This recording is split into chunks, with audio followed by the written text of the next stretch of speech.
Hello, I'm Kathy McCarran, and this is Tire Business News Minute, the industry's video news show. Two former engineers with Whiteco Tire Technology have been sentenced to 4 years probation and 150 hours of community service, 8 months after being convicted on 10 felony counts connected with stealing trade secrets from Goodyear.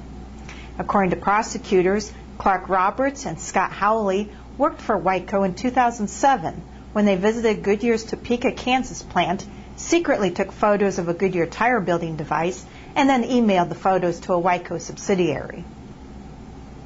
Virginia Tire and Auto joined the Spirit of Liberty Foundation August 26 to honor Sergeant Sean Callahan, a U.S. Marine Corps member and former dealership employee who was killed in April while serving in Afghanistan.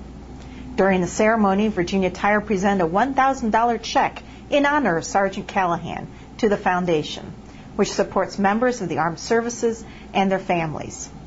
Virginia Tire was one of the final stops of the foundation's Crossing of America tour to commemorate the anniversary of the 9/11 terrorist attacks.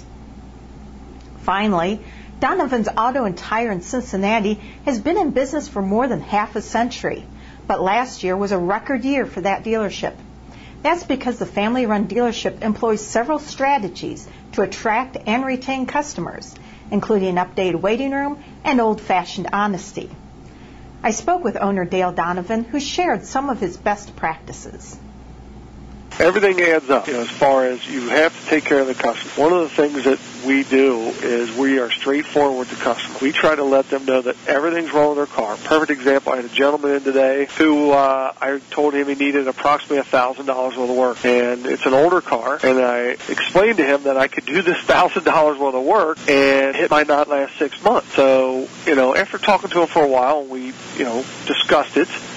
He decided that it was time to buy a new car. And I agreed with him. I probably could have talked him into fixing it, but our goal here is to take care of the customer in their best interest. You can learn more about Donovan's and other dealership strategies in our special report on catering to the customer in our September 12th print edition. That's it for today's News Minute. Thanks for joining us. I'm Kathy McCarran for Tire Business in Akron, and we'll see you back here September 12th.